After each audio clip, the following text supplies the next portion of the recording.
But then there's the last sort of piece of what everyone wants to talk about is these dreams of the deceased, because these are the dreams that I feel and I've seen have the most impact in people's lives. They feel different from other dreams, but also they can have, say, very positive impact and really change people and help them out in the most dire times. But they can also cause a lot of additional suffering and issues for the bereaved too. So that's why I really focus a lot of my research on that area, because that's where the challenges lie with the counselors and those people who help the bereaved, that they have no answers really at this point. And so that's why I really want to do the research to really help, provide explanations and to normalize those types of responses and experiences. Hello, and welcome to Grief, Gratitude, and the Gray in Between podcast. This podcast is about exploring the grief that occurs at different times in our lives, in which we have had major changes and transitions that literally shake us to the core and make us experience grief. I created this podcast for people to feel a little less hopeless and alone in their own grief process as they hear the stories of others who have had similar journeys. I'm Kendra Rinaldi, your host. Now, let's dive right into today's episode. I'm so excited to have on the podcast today Dr. Joshua Black. He is a grief researcher, speaker, author, consultant, and online course instructor. And he's also the host of Grief Dreams podcast. He has focused all his MA and PhD research in psychology on investigating the dreams and continues to do so. And he interviews a lot of people on the subject. He has his website, griefdreams.ca, and you can find him on lots of different social media platforms to get to learn more about him. And I'll be tagging him at the bottom in the show notes. Excited to have you here, Dr. Black. Thank you for having me. It's always a pleasure to be on someone else's podcast and be the one getting the questions asked to them. I've got the mic. I've got the control. Let's see what I get to ask you now. So I am curious to then learn a little bit more about you. So we before we started recording, you live in Ontario. So tell us about your life in Canada, a little bit about you, and then we'll dive into your own grief journey, if that's okay, of why it is you also are so intrigued by this topic of grief dreams. My life's good. I can't complain. I haven't really been outside of Ontario much. That's one of the things. I've been in school for most of my days. So I'm super excited now that I'm done to be able to travel. And then, of course, the moment I'm able to travel is when everything's in lockdown. So I am looking to, one day really travel the world and see the different cultures, because I feel that there's so much we can learn from that. And especially on grief and dreams and how they process and see this topic. Because I said, if it's not studied a lot in the research, it's hard for me to really understand how different cultures really perceive these, and the distress that can come from their interpretations. So at the end of the day, like I don't know how much you want to talk about my life down here, but Yep, at the end yep. of the day, like I said, like I grew up in St. Catharines, Ontario, right by Niagara Falls. And my life was pretty chaotic based on just my environment at home and also the school environment. And so my understanding just of dreams in general was a very negative situation where I had a lot of nightmares as a kid. And because of that, I grew up also in a Christian household where they didn't know the answers to dreams or understand dreams too much.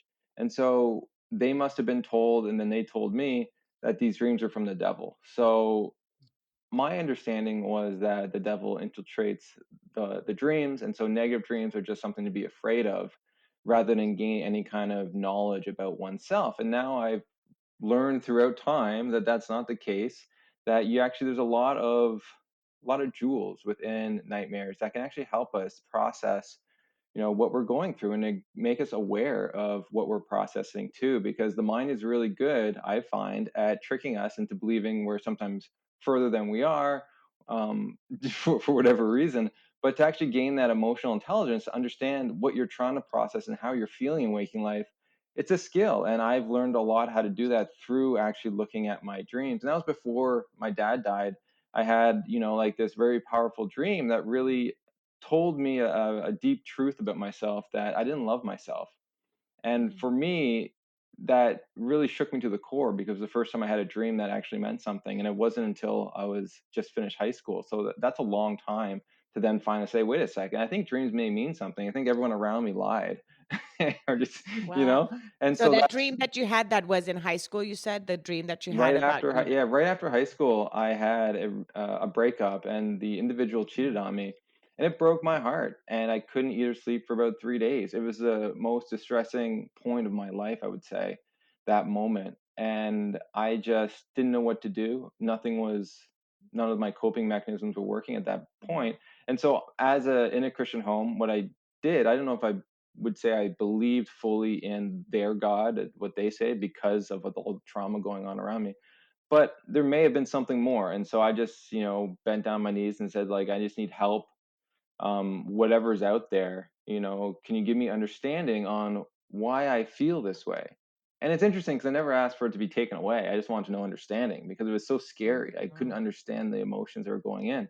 And then I had a dream where I was, this reporter running like by this sort of stream of water, and I was following it.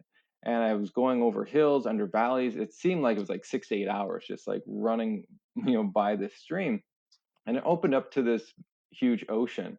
And then I looked, and there was a pier, and there was someone standing at the pier. So I ran over to the individual, and then I asked, it was a guy, and I asked him, like, where is it? Where is it?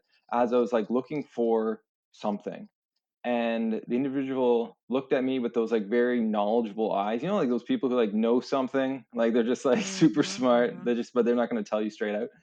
So, anyways, he pointed to the left of the ocean and said it could be over there. He pointed to the right of the ocean, it could be over there. And then he pointed straight ahead and he said it could be over there.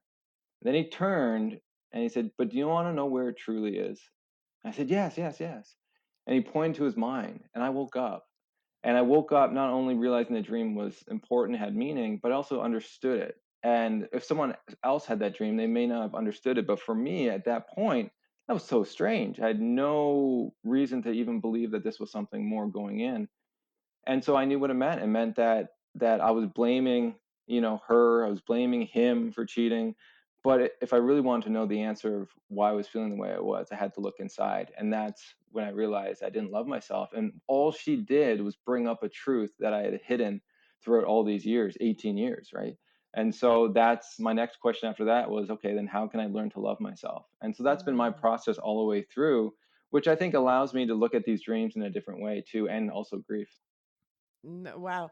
When you were saying that, like, you know how we usually can interpret more like ourselves, like depending on what it is that's going on, like we can create our own understanding of a grief dream or any grief dream, right? Doesn't have to be a dream. I wake up sometimes and I'm like, the first thing I do, literally, if I remember one specific thing, I Google dreaming with, like, I dreamt with a baby elephant this week, right? So I'm like, I told my husband the whole thing, and the baby elephant was my pet, da da da, and all this, and I'm telling him the whole story, and I tell him so that I don't forget the moment I put my feet on the floor, right?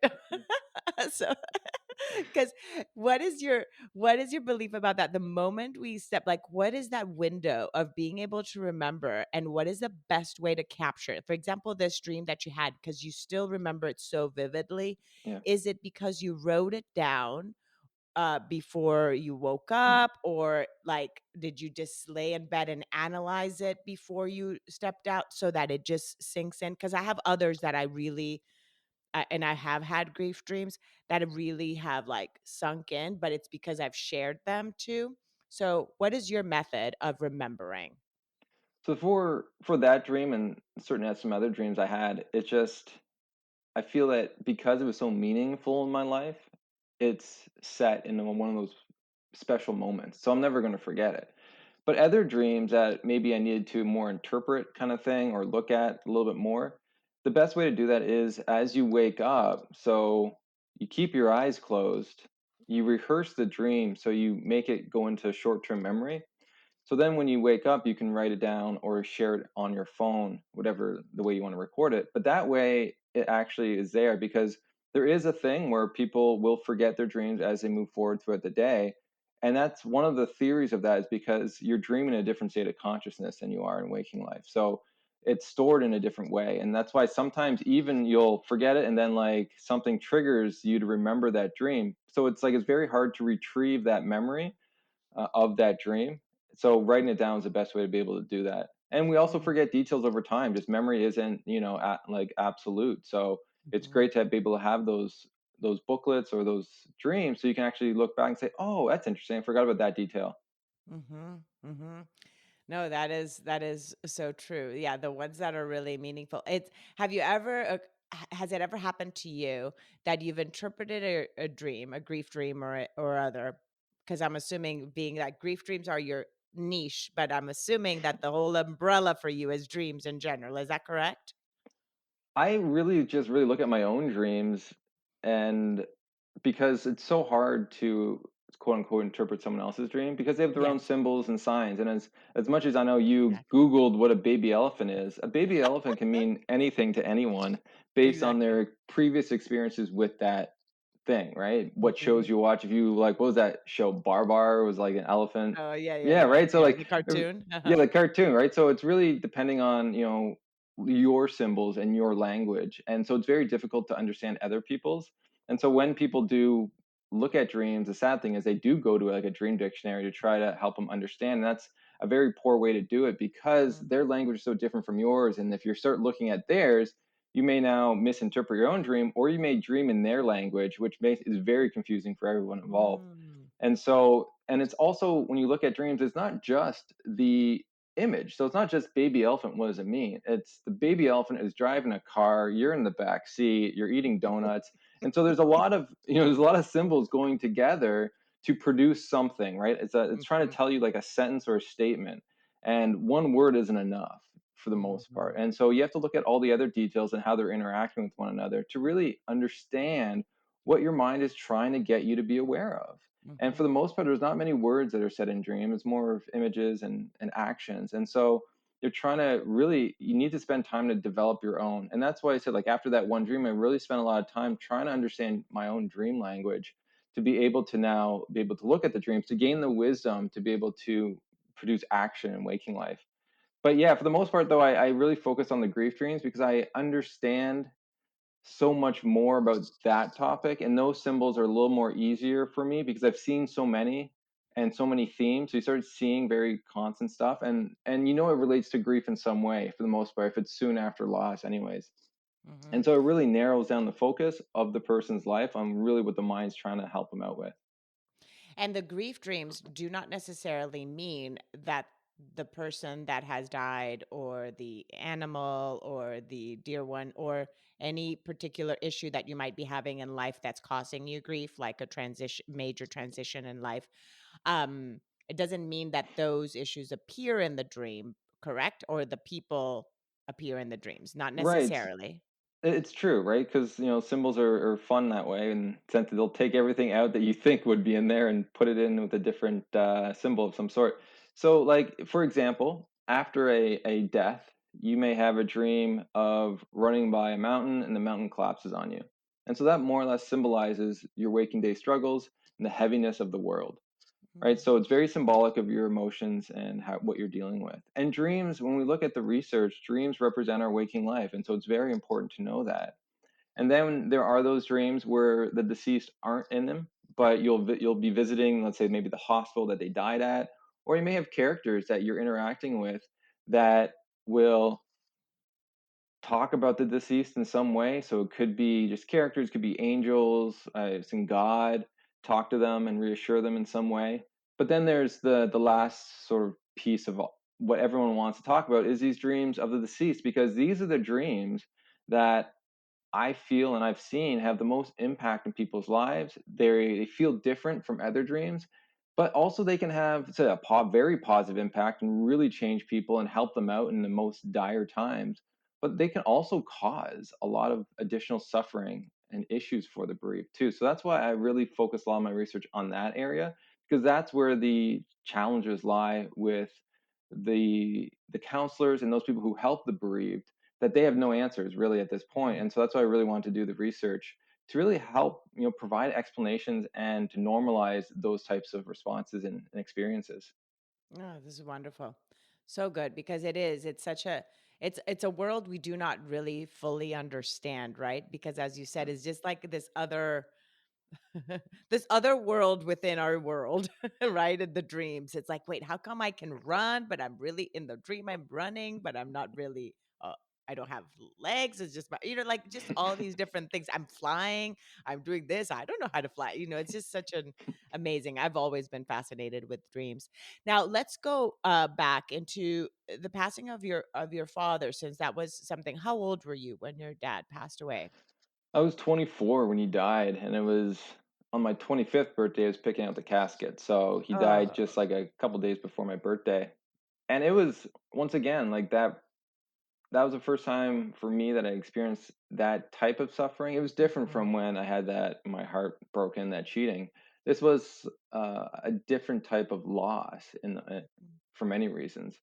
And one of the reasons was, when I look back, me and my dad were just rebuilding our relationship. And I sort of talked about in the beginning how we had, he had poor emotion regulation. He liked to drink alcohol. So we didn't bond as, I guess, lovingly as we could have as I grew up. And so I really stayed away from him for most of my youth and teenage years.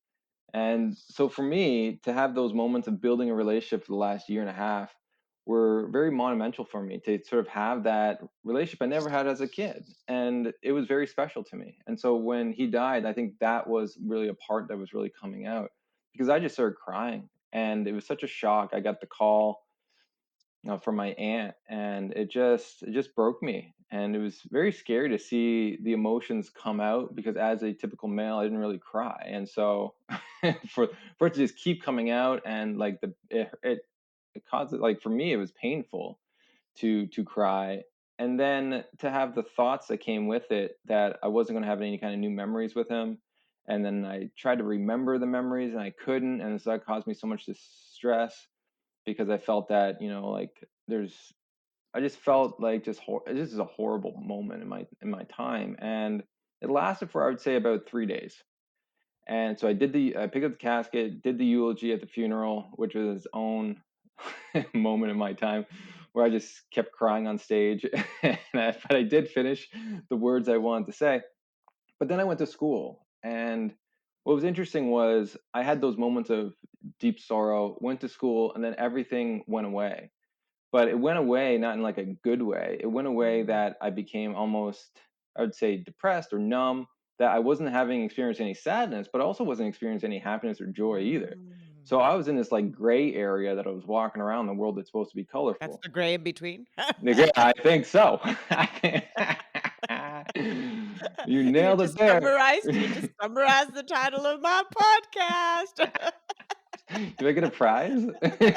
You do. Ding, ding. As you So, can see, I shift gears easily into humor in these conversations because it is sometimes, we do rehashing of some of our emotions. Sometimes it's good to kind of just add a little bit of that. So if I break stuff like that, up with that, I hope that that's okay with you, that I add my do little humor part. hey, it's your show, right? Do what you Yes, want. but you're the guest. Be Okay, free. so then you were just like in this kind of, what is it called, limbo, as they would say, Yeah, in that limbo part of like just that kind of going through the motions, because you decided you kind of swept it under the rug because you went back to school, kind of busyness in your life, yeah. that there you weren't really, as they say, I don't want to say, I'm air quoting, dealing with it or feeling really truly after that, but neither emotion, nor sadness nor joy, just kind of just roaming through life. Yeah, and I can't even say I, like, consciously did that, it just happened. Like, I went back to Mhm. school and it just almost happened, and because if I knew I did it, I would understand why I was feeling that way and would bring it back Yeah. up, but it was, like, just really unconscious in how Mhm. fast it changed. And it was like that for about 3 months, and I Mm. didn't I didn't have any of the tools needed to, I guess, understand that, and I didn't have the vulnerability to ask for help. I just sort of like was, I guess, this is life now kind of thing. And it wasn't until I had that dream of my father that everything changed. So it was 3 months of this, and then I just went to bed and I had this dream where it was it was like that other dream of sort of seeing that guy and like giving that answer. And so it had that special kind of feeling to it. And I saw my father at the end of my bedroom. He was looking through some of my stuff, and he looked healthy. Like he looked light is the best way to put it, because he was always very heavy in waking life with just his energy and like I guess my emotions towards him in a way. And so he looked better than he ever's been before. And I walked up to him, and he noticed me, and I walked up to him and I said, I'm going to miss you. So I was acknowledging the loss and I said, I love you. And we hugged, and then I woke up. And Mm. for me, when I woke up, I didn't know what the hell just happened. It was one of those moments where I woke up and the color was back in my world, and I couldn't understand it. Like, what, how could that even happen? So the dream itself is remarkable to even just see my father, since I wasn't even asking for a dream or even like consciously aware that that was a possibility. And yet here it is. And wow, did it ever change me? So I was able to feel happiness again, and I could feel my sadness again. And Mm. looking back on it, I can definitely see through the imagery that, the two things really pop up. The one was one of the blocks I had was I didn't get to say goodbye. And it's because he died so suddenly that was impacting my grief. And the next thing was I wouldn't have never guessed, but it was that I didn't share my love that I had for him verbally, anyways. And the last time I told him I loved him was probably when I was like 4 or 5. So Mm. even though we were spending this time together, I never actually verbalized it. And because he never verbalized it back to me, so it's almost like just you go with what the other person's doing in a way. And now I look back, I'm like, that was so important that I never realized how much verbalizing our love to others is part of our well-being and our Mhm. health. And so I see this actually, like as you look at dreams, you see the theme of love in many different forms, and that's one of them that comes up in a lot of dreams on how impactful that is for us as we process our grief. So for me, like that was the moment that changed everything. And what's interesting is I didn't tell many people about that dream, if anyone. I can't Mhm. remember telling anyone, to tell you the truth. And I just kept it close. And I went back to school, got my good grades. And then once I started volunteering with the bereaved, that's when they started asking questions about the dreams, and they had different questions. So they wanted to know, how could I have a dream? I don't have one. My All my other family members are having them. What's going on? Are they mad at me? Did they, like Oh, all yeah. this sort of stuff, right? Like people like put up Yeah. the craziest explanations on why they haven't had a dream, or they'll say I'm having negative dreams. Why is that? Or is it a haunting? So there's a lot of people who have negative dreams that believe these dreams are visitations that will take these negative dreams as like a haunting, that something's wrong in a way, or that they're just being a mean person now. And other times the other one's like I didn't, and all I started having questions of how common is this, because a lot of people that I was working with and supporting had these a lot of different questions. So when I went to the literature, there just wasn't anything there to give them, to provide them any kind of understanding. And that's really, at that time, like I never wanted to be a researcher, to tell you the truth, but at that moment there was like almost a calling, or just a time frame where I'm like, you know what happens if I could do this? Because at that point in my life, I finished school and I didn't really know what I was doing in my life. 'Cause what had you just been studying then at that point? I was studying psychology, but I wanted to be an Okay. elementary school teacher. And so the backstory is I actually applied to be an elementary school teacher. I got the interview to get in and I turned it down. And I just didn't feel right. I didn't know why, because I worked my whole life towards that. Looking Mhm. back, I could probably say maybe because my dad died, I didn't have the pressure. He wanted me to do that, so I didn't need his Mhm. approval anymore, kind of thing, because he was dead. And so that could be it. Or there's also the other reason that there's just something else out there for me that I needed to do. And life was pulling me in that direction. And that's really what happened. So I needed courage, is the best way to put it, to even think I could be a researcher, because I wasn't trained, or nor did I ever want to be that. And it's such a steep learning curve to do that. And, I was able to be successful in it. But, there were some hard times for me wondering if I should even be here, like doing this in my master's and PhD, because they're like, it was a crazy process to try to learn it so fast. When these people that are in these programs have, for the most part, always knew um, they wanted to do this. And so I didn't really care about research per se. I only cared about answering those The questions. So it answer. gave me motivation in some forms, but also if I wasn't using it in my thesis, I really didn't want to learn it. But you needed to. So at the at the end of the day, it was a really interesting process for me. But that's actually when I got into doing the research. I That's when I learned how big this topic actually is and how little we truly know, because I was just going off a couple questions. But when you start looking at the biases people have in the world, the training clinicians have, or anyone in thanatology has, you realize it's absolute, like zero. And you start hearing the comments that they give to the bereaved, and it's just, or any kind of health professionals that they give to the bereaved when it comes to these dreams, it's very disheartening. And so it's like, not only am I researching these dreams, but I'm trying to change the culture and how we perceive them. And it's such a bigger task than I imagined. But like getting the PhD and doing and publishing the research studies I've done has really gained momentum, which is really great. And I said, like, doing these podcasts and disseminating the research is just a blessing for me, just because like it's so hard to get the word out on something no one really knows much about. Mm, mm. Well, no, that is so valuable. And it's so interesting because a lot of times we end up doing something, even just when I started this podcast, was my own curiosity of just Mm, knowing how people dealt with grief, because I knew how I had dealt with mine, and I knew what had helped my grief journey, and was right. wondering if that was the case for others. And one of the things that was uh, very like that would strike me, or like that was one of those questions that I would have, is like, do people that have spiritual beliefs about afterlife, or about, somehow, do they have an easier, quote unquote, time or way of kind of navigating their grief, because they still feel this connection still continues even after death? That was really one Mm. of those like questions for me. So so I don't know. It's kind of like as if I'm doing research, only that on a podcast. And I'm sure that's the same for you on your podcast. So what are some of these things that you've like realized by having these conversations and doing your research that have answered some of these questions that you had?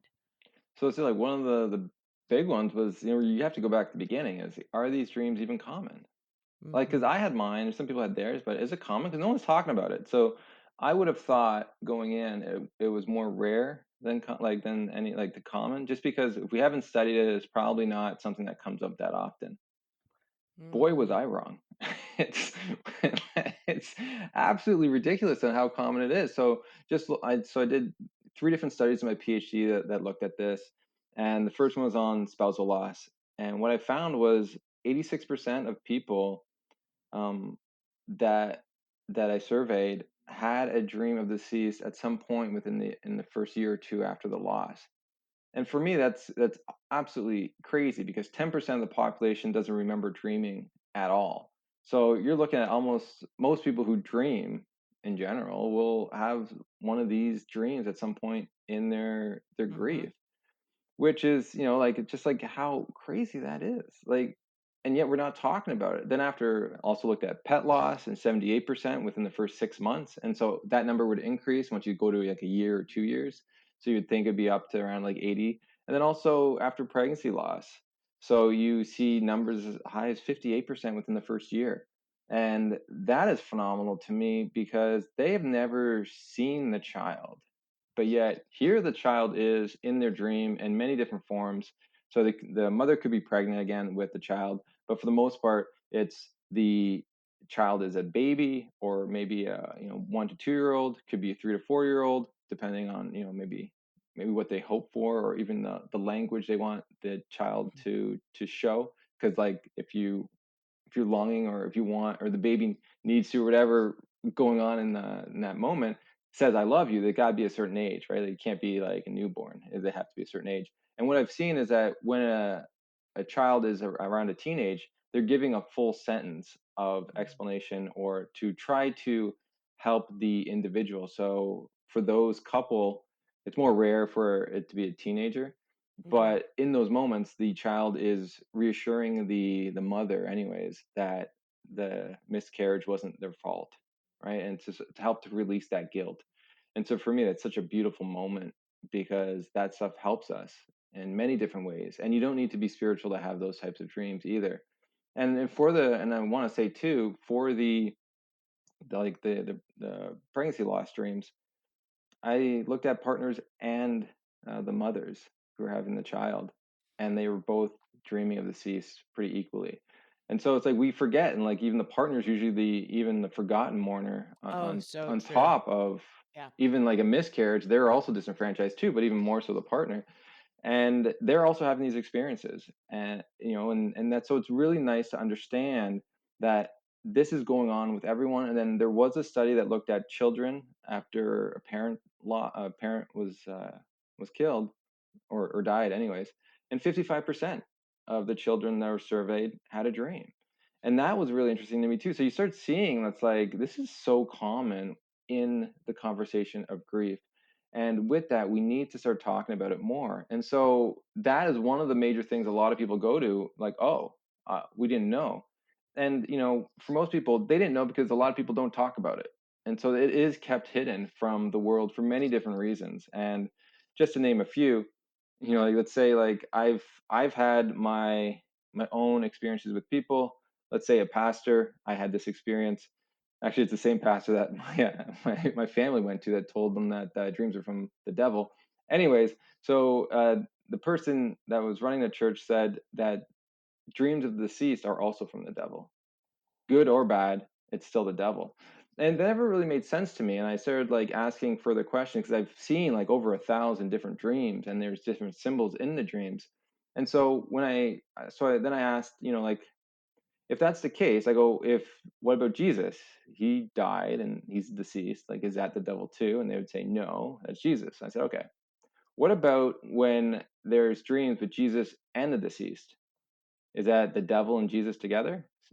And like their face goes white because they don't No know what to answer. say Mhm, because they don't mhm, understand the topic. And I think mhm, a lot of people, they're going with what other people have told them. It's an easy answer rather than saying I don't know. And I think it takes courage to say I don't know because the mhm. research wasn't out there for them. So I understand on that part, but to give an answer that will complicate someone's grief, I think, is a very poor way to go, because you start realizing that these dreams for the most part are majority positive, which goes against a lot of the research prior. So when I went in, I thought you're gonna, like, I had a positive dream. Other people around me were having negative dreams. So I was like, oh, maybe I was just like lucky. I got a positive dream. But when I started looking at dream research, what I found was typically dreams are that we have in general are negative in nature, just because they represent our waking life, our anxieties, our stress, what we listen to and read before bed. Like, it all creeps in, and our mind's trying to process that.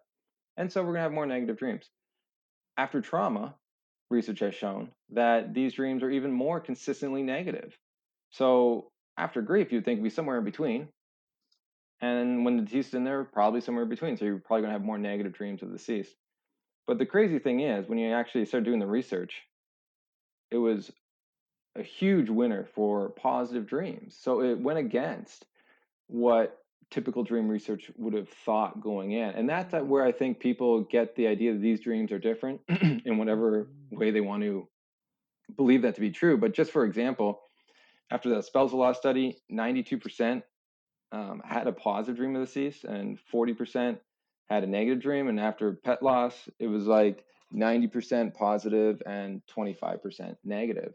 And what was interesting is those people who had a negative dream tend to have positive dreams also. So, but those who had like a positive dream didn't have like they're more or less just having positive dreams moving forward. And so the theory goes that people are probably having negative dreams in the beginning as they work through some of their grief, and then once some of those blocks have been worked on, they're going to have positive dreams as they move forward.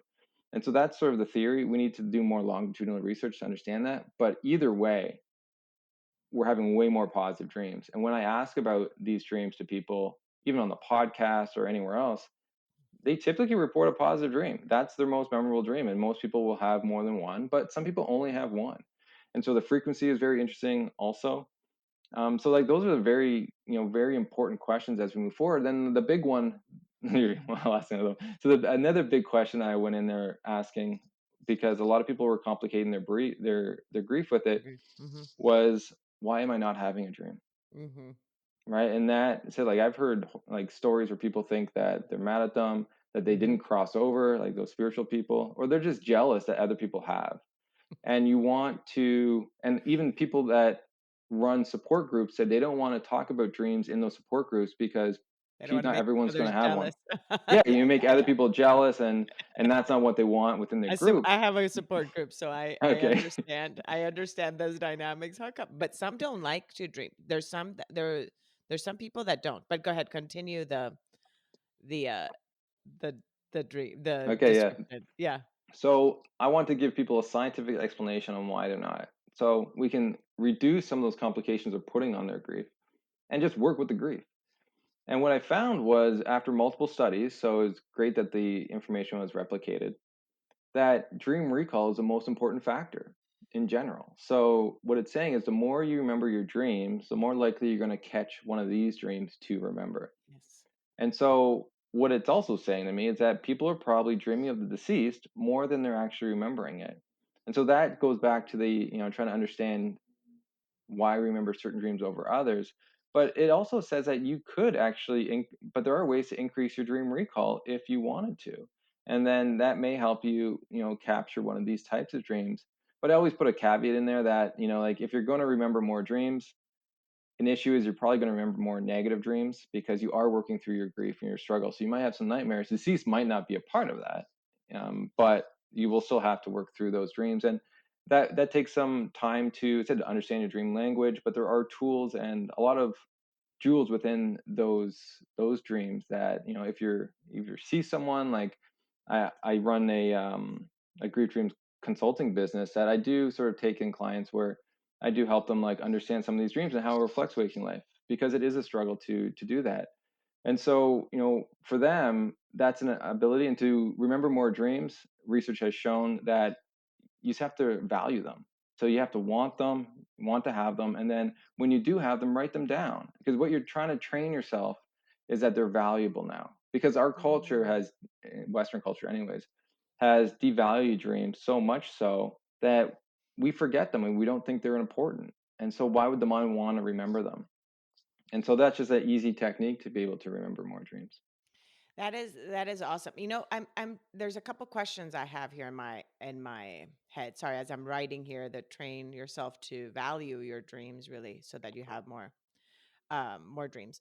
The one of the things that comes up, one is how can, aside from writing them down, does it make a difference to in people's habits before they go to bed to be able to really have a good night sleep and deep sleep enough quality in order to increase the dream recollection? I don't know if that's such an issue, because like why I why I say that is because when people wake up from, like, say, a bad sleep, they'll wake up multiple times during a night. That actually can increase your chances of recalling a dream, because you're dreaming throughout your sleep, not just in REM, but also in non-REM. So non-REM is about 50% of the time. If someone wakes you up, you recall a dream. In REM, it's around 80% of the time. So in that way, like maybe not, but you can just see, you can, if you're going to sleep for the whole period of time, the longer you sleep, so if you allow yourself to actually sleep without, let's say, an alarm, and you're getting 8 hours, you're going to probably remember more dreams, because you're going to be waking up in a REM state, and say like you have a higher chance. And a lot of those dreams too are more emotional in nature. So we don't know where these dreams come from in the sense of which state. We haven't found that. Like this hasn't. Future research should look into that. But at the end of the day, like there is that ability, because there's been research just in the pandemic. Because in the pandemic, what's interesting is people started to recall more dreams. And so when they look at their sleeping patterns, people are sleeping in more and sleeping in longer. And so that's one of the reasons for that. And so just by looking at, yeah, so that's why it was a tough question, because it Yeah, probably yeah, yeah. equals out, because there's positive, I guess there's increases in both ways. No, it's so true because it's happened to me because I do wake up in the middle of the night to use the restroom. restroom often. I'm a mom of 2, that's my disclaimer, and what what, uh, what I realize is you're absolutely right, because then I can recall then maybe those dreams that I've had up to that point, because then Mm, usually then when I wake up in the morning, it's usually the dreams that I've had just right before that wake up that I remember. yeah. So, and I do dream. I mean, my dreams are like sometimes I'm telling you, like when I'm trying to like verbalize them, they don't make sense, but they did make sense in my dream. Um, now, in terms of the normalizing the conversation of grief dreams, it Mhm. it would definitely be tied to normalizing the conversation about grief and normalizing the conversation about death. Correct? Correct. So it's like until we start talking and making it be more like, yes, I'm grieving and knowing that it's okay to grieve and acknowledging that grief is a process and grief is a journey, that until we start having that, then people are going to be more open about sharing if they've dreamt with their loved one 10 years 20 years down the line, because if they were to like live in a culture, which a lot of us do, in which, again, we don't talk about our grief as often. If you say that you've dreamt with somebody that died so many years ago, people in your community might think that you have not like really dealt with your grief or that something's wrong. Would you agree to that? Yeah, I think that's the big thing. That's why even on our show, we talk about the individual's grief because you have to know about their grief to understand the dream and why it's significant to them too. So yeah, the more people open up about just allowing people a space to talk about their grief and normalize that they are grieving, then yeah, when you ask about these dreams, they feel that it's a space that they can share it too because it's very revealing in many ways and they're also very sacred to a lot of people. Like mine was very sacred in that way because it changed me so much and I didn't want anyone looking back I didn't want anyone to tell me any different than what it was or what I felt. And some like I didn't even really even put an explanation on it. I just didn't want anyone to change the way it made me feel. And you see that with a lot of people. So, as I said, like with that pastor who said that these dreams are from the devil, if someone goes up to them and they say it's a very positive dream, like the one I had, and he says, "Oh, that's actually the devil. It's not your father, or that you shouldn't be gaining any kind of positiveness from that." I said that would have taken like a lot out of that feeling of just feeling new again.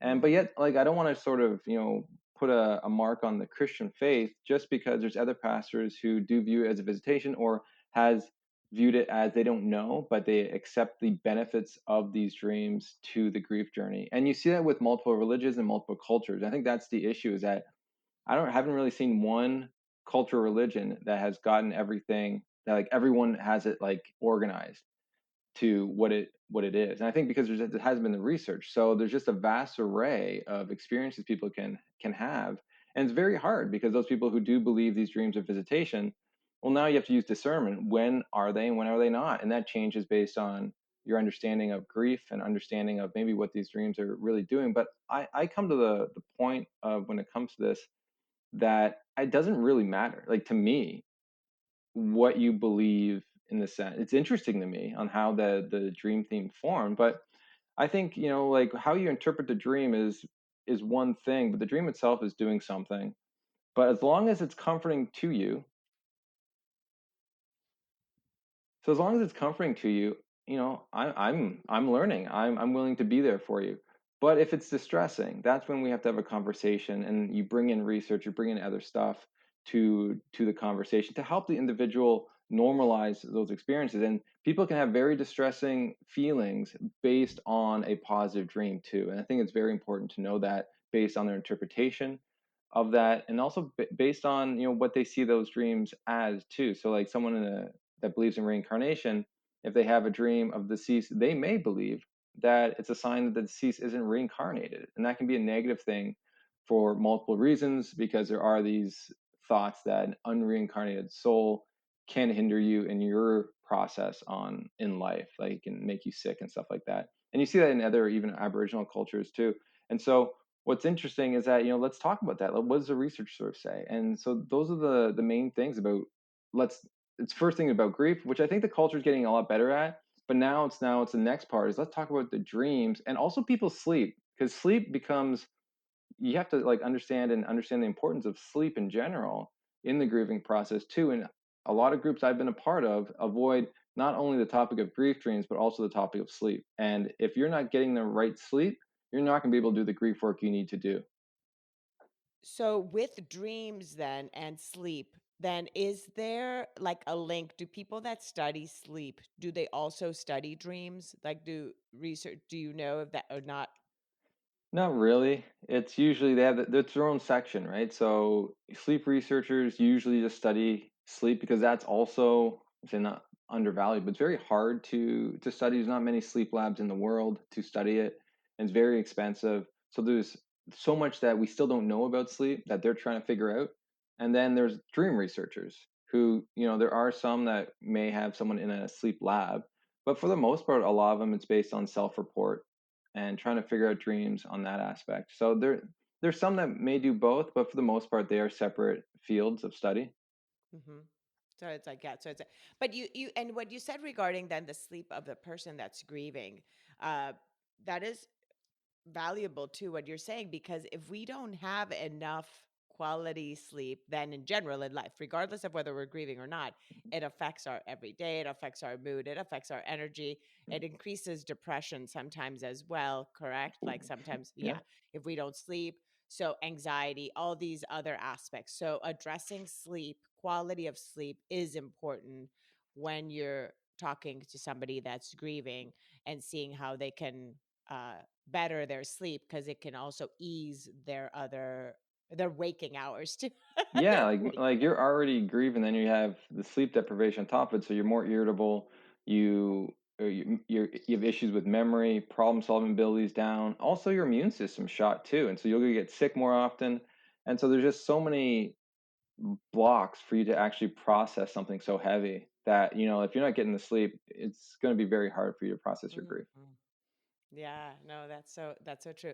Now, have you dreamt with your dad since that dream that you I had? I did. So like, in the beginning, what was interesting is I had dreams of him about every 3 months or so for probably 2 years, 2 or 3 years, and then they slowed down. And it was like once a year, and then I think it's been about 2 or 3 years now since I had one of those dreams where it was like me and him, and it was just like us.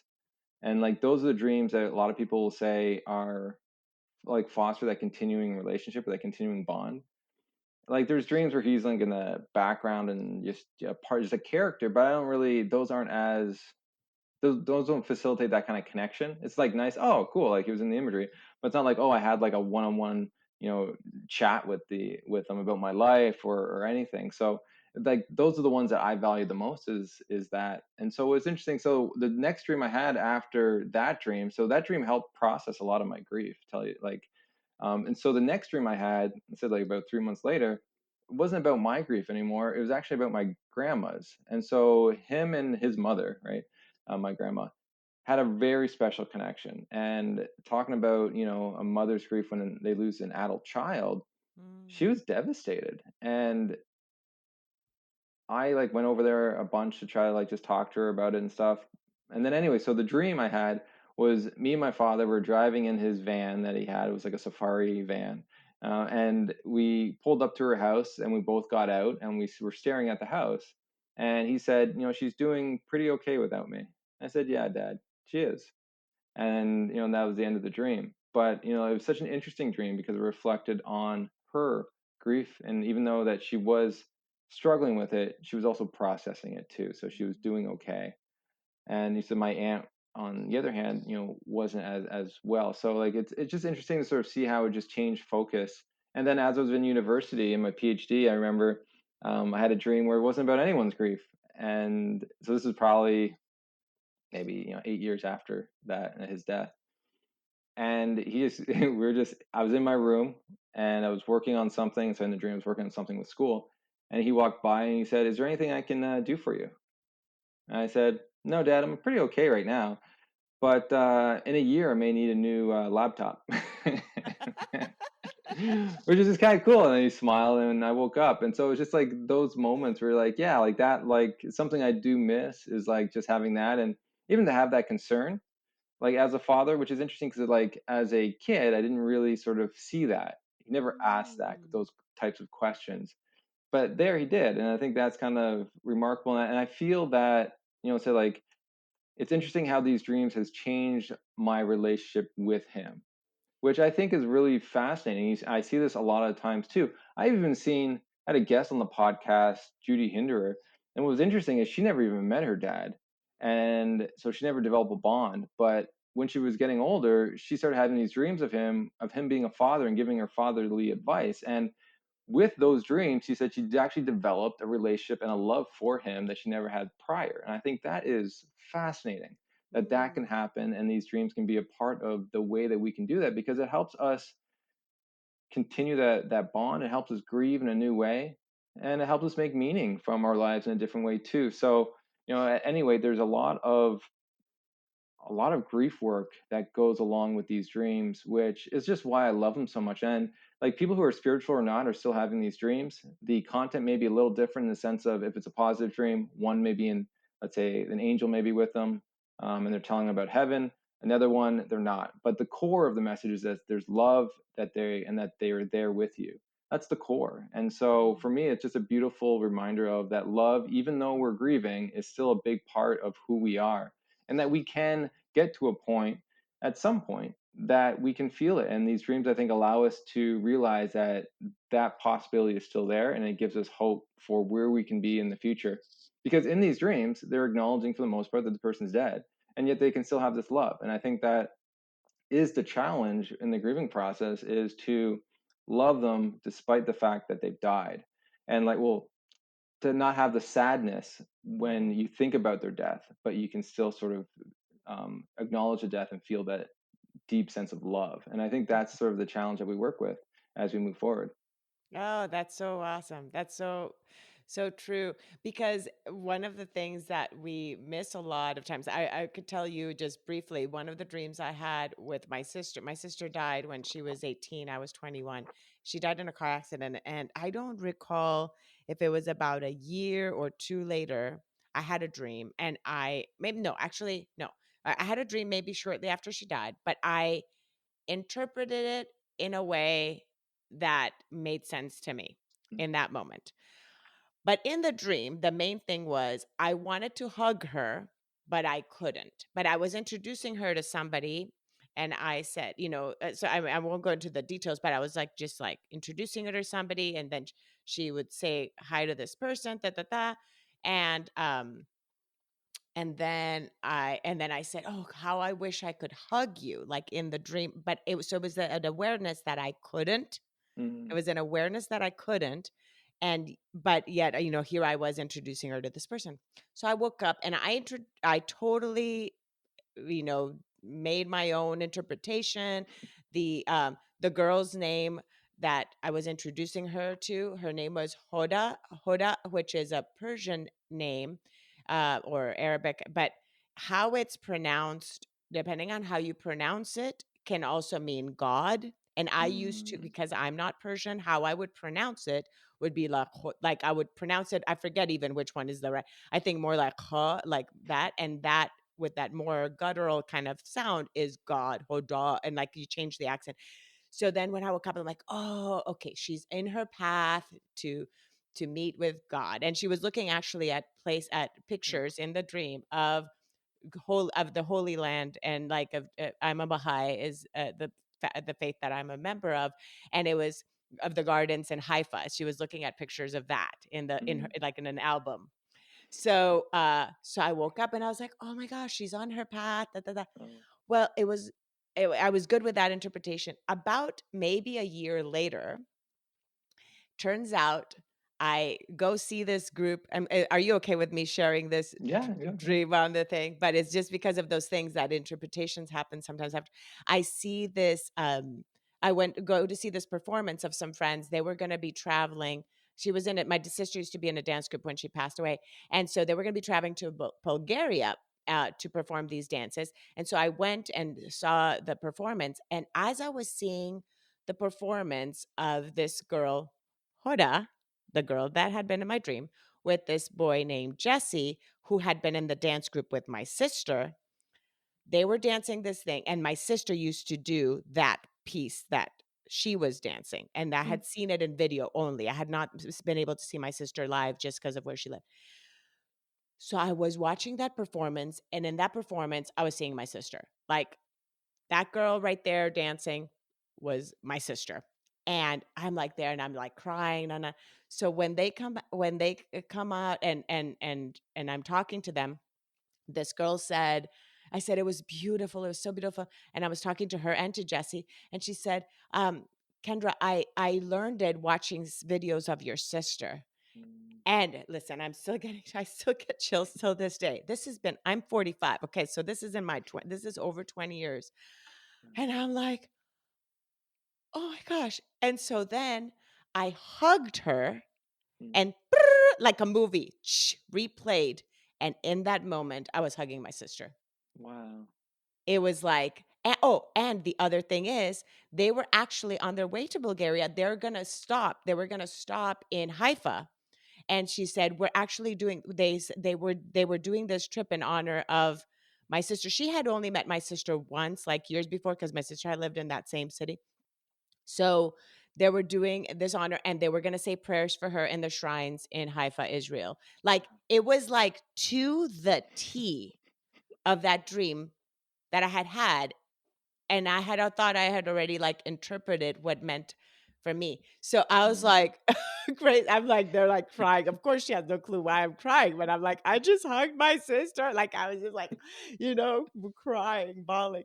So I'm curious, has that happened to you or to any of the people you've talked to that they've made an interpretation of something that then they realize later after my whole long and thank you. Thank you for allowing me to share that, by the way. And I've never shared that on podcasts, so here I am.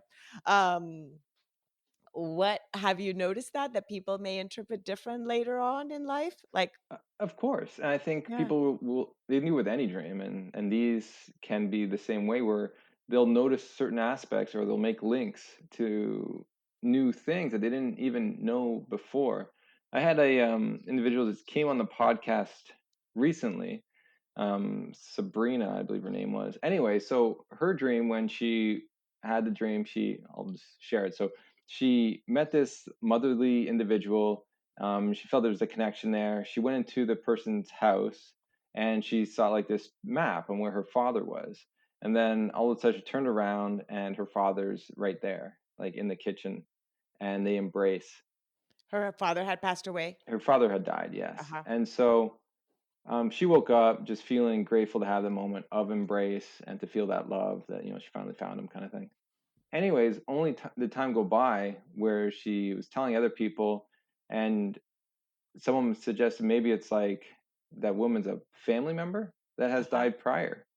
And so people started like sending her pictures of different grandmothers and stuff, and none of them looked like that person.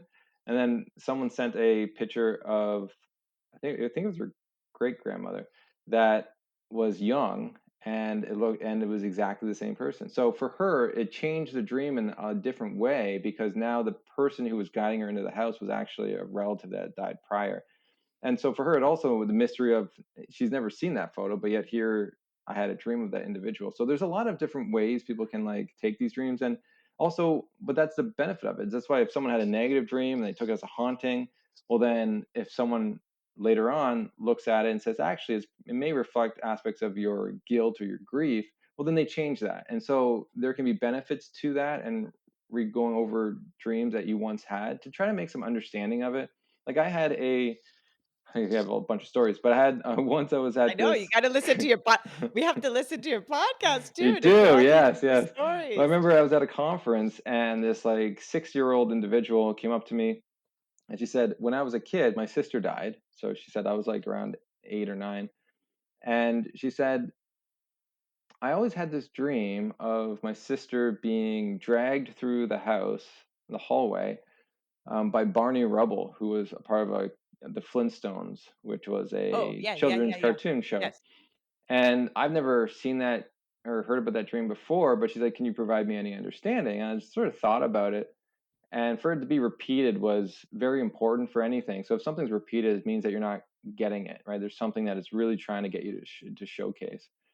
And so I'm like, that's interesting. I said, so the character is stealing the child away. And I said, did you ever go to the funeral of your sister? She said, no. I said, I go, did anyone ever talk to you about where she went or that she died? And she said, no. She was there one minute and gone the next. I said, well, then this dream makes sense to me, because what the mind's trying to do is, the mind's not good with the unknown.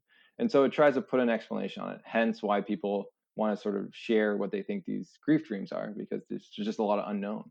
But anyways, so because there's unknown, what the mind was trying to do was give her an explanation to help calm her nerves to why her sister wasn't there anymore. And so what the mind decided to do was make Barney Rubble kidnap her, basically, to make an understanding of why she's not there anymore.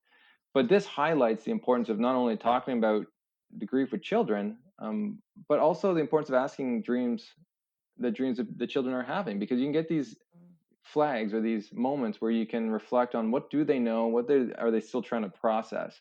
mm, And so we need to talk. Research has shown that we need to talk to our children about grief, and we need to give them an opportunity to go to the funeral home, and it's to understand what death is, and why the person isn't there anymore. So it's just another sort of thing to be able to show your audience on the importance of these dreams and how they can play. And this person 60 years didn't know, and so she had to find her way through that. But if someone was asking right away, her grief journey would have been so much easier. mm. 60 years. So she was 60 when she asked you this. Well, she looked 60, so she could have She been okay, more. so I she don't was know. Yeah, older. people. Yeah, you're uh, she had this as a child, and it's interesting because then the character, of course, of Barney Rubble, that's probably even maybe that is how she interpreted it back then. Those are the TV shows she might have watched when she was a Yeah, kid with her sister and so forth. Um, that is just yeah, we do need to I'm so just grateful that more of us are having these conversations, creating these platforms, podcasts, websites, blogs, people getting PhDs on grief dreams, like yourself and yeah. things like that in order to again normalize these conversations and for people to not feel so isolated in their grief journey and be able to share with somebody without them thinking they're crazy. That's Uh right. Yeah, it's or very true, that and yeah. that's actually what people have said, that they don't want to share because they don't want people to say they're not over their grief, or that they're crazy, or that they still need help, because that may not be the case. And like I said, like I've seen just in the research, these dreams change as we process our grief.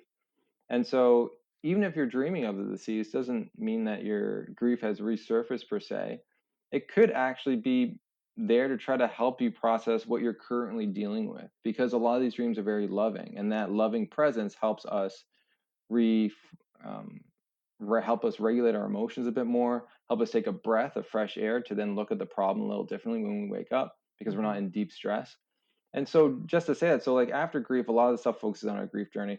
But then as you move forward, I would say like after a divorce or something, maybe that you'll have a dream to help reassure you in some way.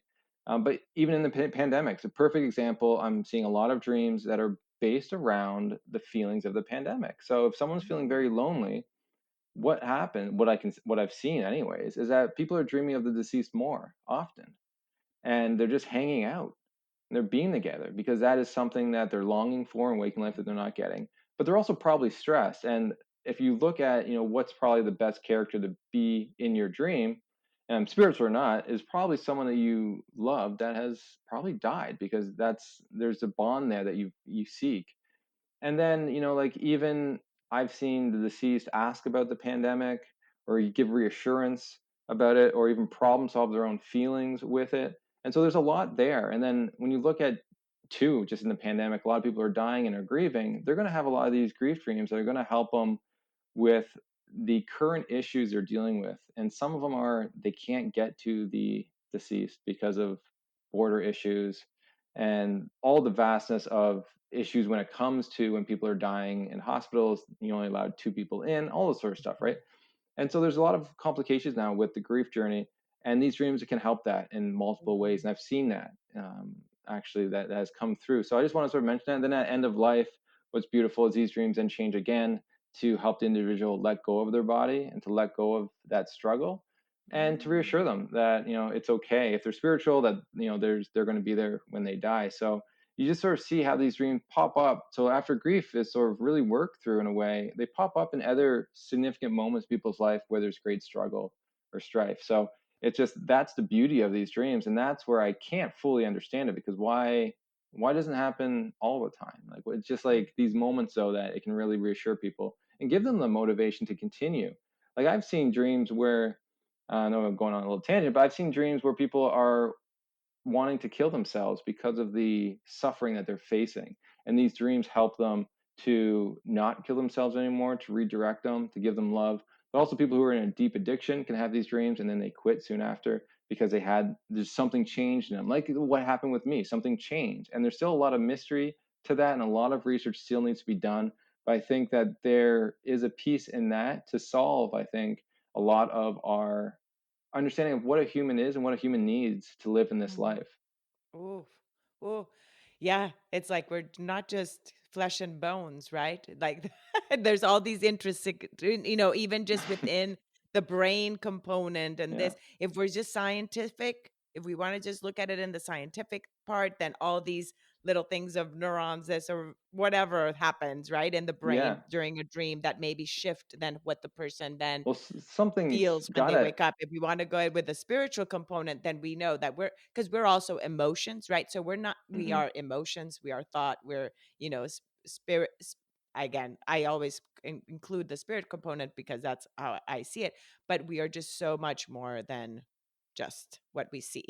Yeah, and that's the big focus of this, of just raising awareness, is that it's for everyone. It's not just for those Yes. spiritual people, because it's those spiritual people that tend to put on visitations and tend to bring that up, which actually hinders a lot of other people from looking at the topic, I think, anyways, because there is Mhm. that bias there. And this just True. allows it to be more neutral, that whatever you believe, you can still take pieces of this to encourage your whatever your belief is. I'm not trying to change anyone's belief, except if it's you Absolutely. think it's a negative visitation, let's work on that. But for the most part, just give understanding on the topic and the vastness of it, how it reaches everyone. And it doesn't really matter what your spiritual preference is, it's still occurring. Yes, yes, yes. Thank you so much. Now, tell us a little bit then. You said you do one-on-ones as well. You do consults. Tell us then about that. And I'll make sure, of course, to put your website in the show notes, but you can go ahead and say it as well. Okay, great. Thank you. Yeah, so if you go to griefdreams.ca is my website, you can have like all the information's on there from all the social media stuff, but I do the one-on-one Grief Dreams consulting. So if you have issues, I'm more than happy to spend some time with you to go over that and to help you understand your dream language. Then also, if you're really interested in this topic, I have a 9.5 hour online course that you can take to really learn and be able to provide that space for to ask that question to other people. I think one of the major issues I found was that there wasn't the information out there, and people who wanted to didn't feel confident enough to be able to do that. And so I made an online course now, so that's available too.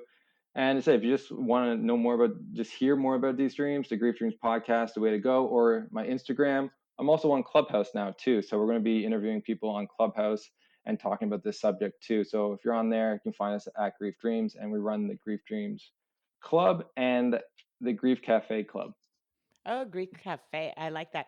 Um, I need to hop back on Clubhouse. I was on there for a little bit when it started. I'm like, wait, I need to get back on and start interacting with some of these. So I need to check out when you have your Clubhouse. What is it called again when you have the live things? The I don't even remember. I don't even know the terminology because I A club? I don't know. A meeting? A sound? a I'm not really meeting. sure. Yeah, Yeah. I forgot because I don't go on.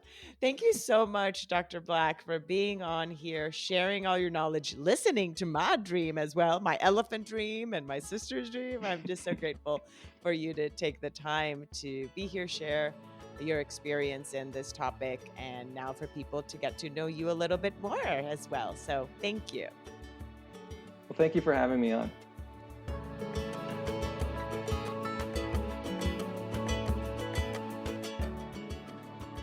Thank you again so much for choosing to listen today. I hope that you can take away a few nuggets from today's episode that can bring you comfort in your times of grief. If so, it would mean so much to me if you would rate and comment on this episode. And if you feel inspired in some way to share it with someone who may need to hear this, please do so. Also, if you or someone you know has a story of grief and gratitude that should be shared so that others can be inspired as well, please reach out to me. And thanks once again for tuning in to Grief, Gratitude, and the Gray in Between podcast. Have a beautiful day.